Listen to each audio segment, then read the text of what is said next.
Hello and welcome to our lecture on Chapter 4 from the textbook. This chapter is about descriptive biostatistics in community and public health. This is a brief introduction to definitions and concepts that you will explore further in your biostatistics course. So let's begin. So starting with some basic terminology, when thinking about statistics and biostatistics, one of the most important aspects is interpretation and how you are presenting the information. This also comes in handy when reading other research and determining whether it is an accurate representation of what is truly going on. So, for example, a few years ago, there was a headline that San Diego State University was turning away more minority students than ever before for admissions.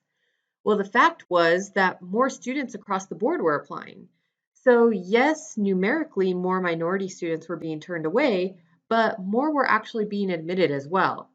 It was just an increase in applications across the board. What would be more helpful in this scenario is proportions. So what proportion of minority students were being accepted versus what proportion weren't in previous years? So with descriptive biostatistics, we are looking at a particular variable and data and saying, what is this? What's the mode, the mean, the frequency? So basically, how often is this happening? We just are describing it and summarizing the data. Now, when we get into inferential biostatistics, we may be looking at the data in different categories to see if there are any differences across variables, or using statistical analyses to see what influences certain factors. So now we are starting to analyze, interpret, and make conclusions. So some sources of community and public health data. There's obviously vital statistics, so different records that can be accessed. Data from national surveys, and I've included some links here if you access the PowerPoint. So some examples of national surveys include the BRFSS and the NHIS, and data from local and regional surveys. One example is the California Health Interview Survey, the CHIS. There's also data from experiments or research. So you can be asking or looking up research experiments being conducted by professors. So for example, Dr. Christina Halub in the program, she has a database that she's been working on. I previously worked on research projects regarding the influence of social settings and peers on smoking behavior among Korean American young adults. So researchers and faculty are always looking for help looking into the data. This is part of the reason that I ask you early on about your interests and kind of looking up faculty whose interests might align with yours. So primary data is if you collect it yourself. Everything else is secondary data analysis. Variable. So this may seem like a pretty simple word, but I want you to really consider the definition. The biggest takeaway here is that a variable must vary. So that seems pretty obvious, but here are some examples. So for example, someone says, I'm interested in race and how that influences adolescent smoking, but the study design only looks at Latino youth. So actually race and ethnicity doesn't vary if they're only looking at Latinos. The variable would be smoking. So there's some who smoke, some who don't. So really the interest is not race on adolescent smoking, but adolescent smoking among Latinos. So if you are asked to look into a data set, what are the variables of interest? What do you want to look at?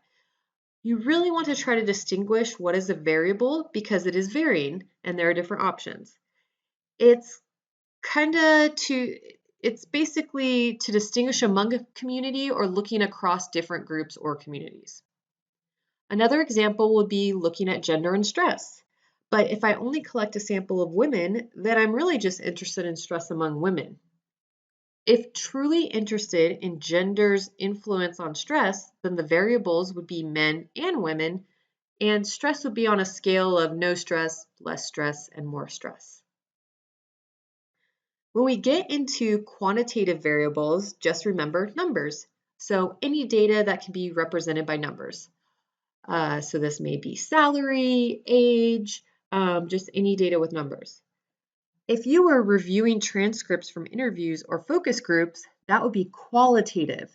There is no numerical value, but you are looking at words to find themes. So again, numbers is generally quantitative. If your data is words, then it is qualitative.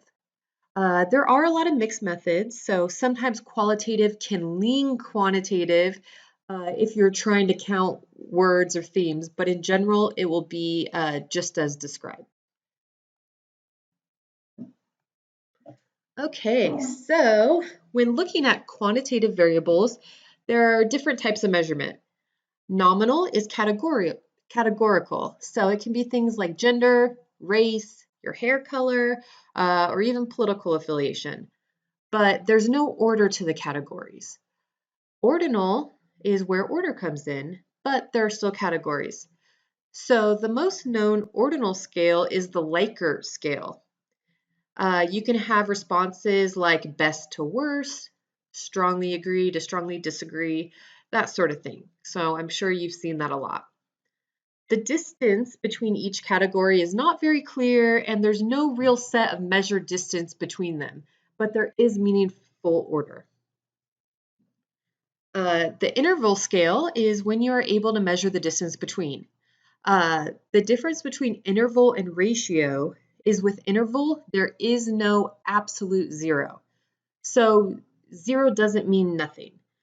Temperature is the best example of this. We know what 70 degrees feels like, 50 degrees, and what about 0 degrees? Well, 0 is not a true 0 because there is still something there. It doesn't mean the absence of. Also, the intervals between each number are very clear. So the distinguishing characteristic of interval scales are there's no true 0. So with ratio, there is a true 0. 0 means nothing. So if I asked how many minutes of exercise did you do this week? If you did 0 minutes of exercise, you did no exercise. So that is the meaning of a true 0. Most of the data you work with will be ratio and very few instances of interval. But then when we look at categorical data, then that's where you will see more nominal and ordinal type measurement. All right, so population and samples. Population, also called the universe, and it is defined by a certain characteristic. A sample is a subset of a population. So when we start talking about research, the sample would be the people that participate in your research subject. Probability samples, that's when whoever is in your target population or framework, those people have a known chance of being chosen. If I knew everybody in a specific population, I would shake it up and draw a name. So, for example, if I had everyone's name in our class and I pulled a random name, everyone has the same chance or probability of being chosen. A non-probability sample means the chances of selection from a population is unknown. A good example is convenience sampling. So let's say you want to conduct a survey and you stand outside a store. You decide to take the first 30 people that come out. So your target population might be the local community, but not everyone knows their chances of being part of that sample. When we look at frequency distribution, it can get confusing looking between cumulative, relative, and cumulative relative. So imagine that you have 9 students in your study. Of those 9 students, 3 are 19 years old, 3 are 20 years old, and 3 are 21 years old. Well, that's your frequency, as you can see in the frequency table. Cumulative frequency is when you start to add those together. So how many are under 21? 6 of the 9 students are under the age of 21. So that's cumulative, when you are summing some of those frequencies together. When you start adding relative, you are just adding the frequency. So each one is 33.33%. So then when you get on to going to cumulative relative frequency, so the percentage of cumulative frequency in each category. So back to our 6 students under the age of 21, that means that 66.67% are under the age of 21. Measures of central tendency. So as you know, mean is the average. Median is the middlemost value. This is often helpful when we have extreme values. So for the last classic sample in the last slide, it was mostly students between the ages of 19 and 21. But let's say we had one student whose age was 30.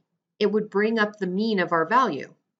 So using the median value would actually give us a more accurate measure of central tendency.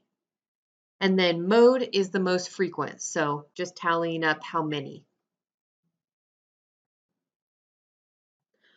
So for measures of dispersion, we are looking at range. So what is the largest and the smallest? Variance is really just an average of the differences squared from the mean, which sounds confusing, but let's pretend we are looking at grades, and the average score is calculated as a 70. So we want to look at the difference between the average score and other scores. If someone else got a 65, there was a 5-point difference there, so you would square that 5 points. Now the next score was a 60, and that's a 10-point difference, so you would square that. Now you take an average of the square differences from the mean. That will likely be a pretty large number, so it's often not as helpful as the standard deviation. Standard deviation puts the dispersion in a different perspective.